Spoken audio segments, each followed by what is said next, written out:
Numbers 11. Now the people complained about their hardships in the hearing of the Lord, and when he heard them his anger was aroused. Then fire from the Lord burned among them and consumed some of the outskirts of the camp. When the people cried out to Moses, he prayed to the Lord, and the fire died down. So that place was called Taberah, because fire from the Lord had burned among them. The rabble with them began to crave other food, and again the Israelites started wailing and said, "If only we had meat to eat. We remember the fish we ate in Egypt at no cost, also the cucumbers, melons, leeks, onions, and garlic. But now we have lost our appetite. We never see anything but this manna." The manna was like coriander seed and looked like resin. The people went around gathering it, and then ground it in a hand mill or crushed it in a mortar. They cooked it in a pot or made it into loaves. And it tasted like something made with olive oil. When the dew settled on the camp at night, the manna also came down. Moses heard the people of every family wailing at the entrance to their tents. The Lord became exceedingly angry, and Moses was troubled. He asked the Lord, "Why have you brought this trouble on your servant? What have I done to displease you that you put the burden of all these people on me? Did I conceive all these people? Did I give them birth? Why do you tell me to carry them in my arms, as a nurse carries an infant, to the land you promised on oath to their ancestors? Where can I get meat for all these people? They keep wailing to me, 'Give us meat to eat.' I cannot carry all these people by myself. The burden is too heavy for me. If this is how you are going to treat me, please go ahead and kill me, if I have found favor in your eyes, and do not let me face my own ruin." The Lord said to Moses, "Bring me 70 of Israel's elders who are known to you as leaders and officials among the people. Have them come to the tent of meeting, that they may stand there with you.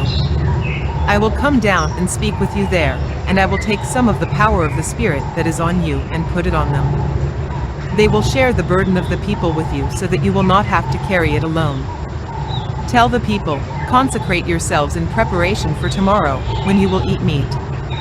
The Lord heard you when you wailed, 'If only we had meat to eat. We were better off in Egypt.' Now the Lord will give you meat, and you will eat it.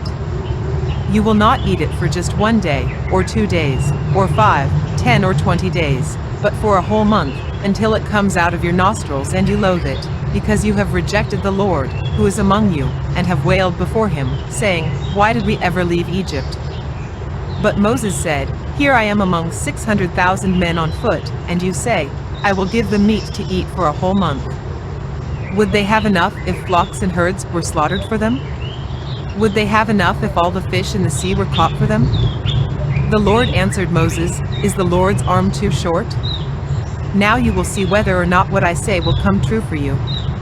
So Moses went out and told the people what the Lord had said. He brought together 70 of their elders and had them stand around the tent. Then the Lord came down in the cloud and spoke with him, and he took some of the power of the Spirit that was on him and put it on the 70 elders. When the Spirit rested on them, they prophesied, but did not do so again. However, 2 men, whose names were Eldad and Medad, had remained in the camp.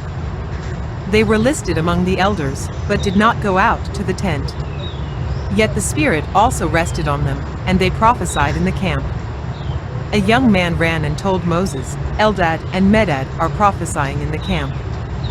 Joshua son of Nun, who had been Moses' aide since youth, spoke up and said, "Moses, my lord, stop them." But Moses replied, "Are you jealous for my sake? I wish that all the Lord's people were prophets and that the Lord would put his Spirit on them." Then Moses and the elders of Israel returned to the camp. Now a wind went out from the Lord and drove quail in from the sea. It scattered them up to 2 cubits, deep all around the camp, as far as a day's walk in any direction. All that day and night and all the next day the people went out and gathered quail. No one gathered less than 10 homers, then they spread them out all around the camp. But while the meat was still between their teeth and before it could be consumed, the anger of the Lord burned against the people, and he struck them with a severe plague. Therefore the place was named Kibroth Hattaavah, because there they buried the people who had craved other food. From Kibroth Hattaavah the people traveled to Hazeroth and stayed there.